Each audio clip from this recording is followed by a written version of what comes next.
Ayan mga ka-eboy, luluto na naman tayo. Mitsadong baboy. Ayan po yung lahok. Ayan, lalagyan natin ng keso para masarap. Tara, gisahin na natin. Hindi ka. Iyo.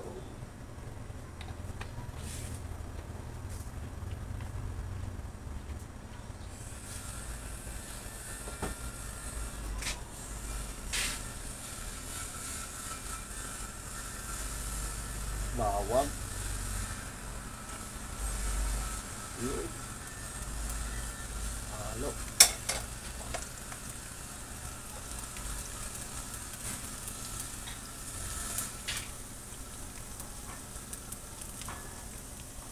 Sibuyas.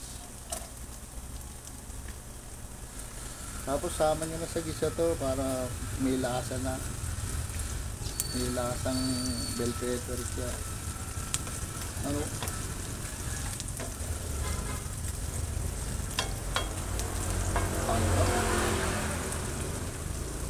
Ito, bell pepper, sama mo na yan. Sama mo sa gisa para may lasa na siya. Bilisan natin kasi yung mga kabain dito. Yung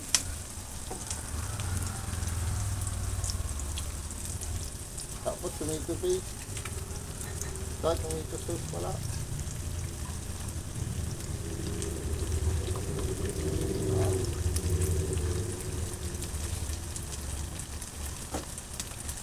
Ito, may tomato paste pa ako dito. Pero pwedeng, ano din, pwedeng tomato paste lang. Kapalo na yun, para hindi magastos. Ayan. Tapos, ayan.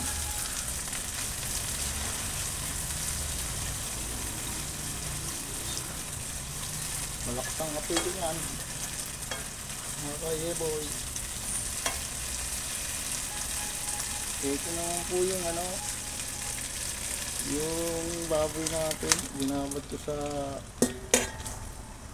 kalamansi, toyo,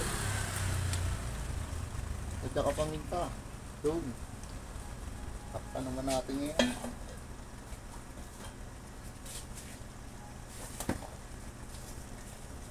Hintayin natin mga ilang minuto.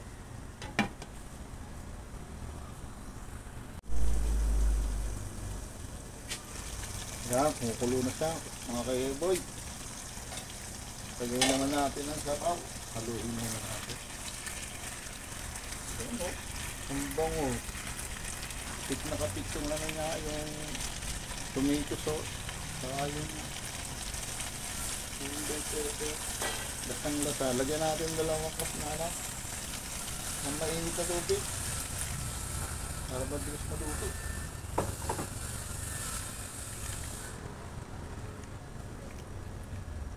Natin.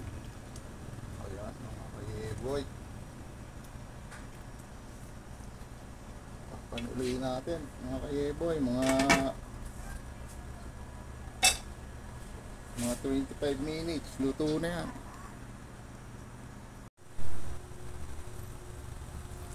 Yan, mga ka-eboy. Ano na? Kulong-kulo na siya. Hindi na natin yung patatas. Ang mabilisan dito. Tapos ang huli, keso. Yung keso hanggang sa matunaw siya. Ayan, halo.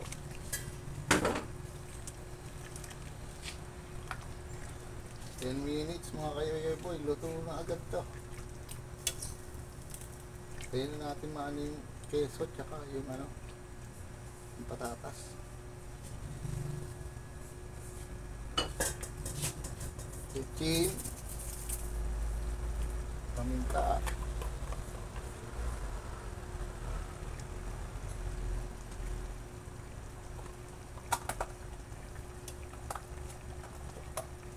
tsaka konting asin.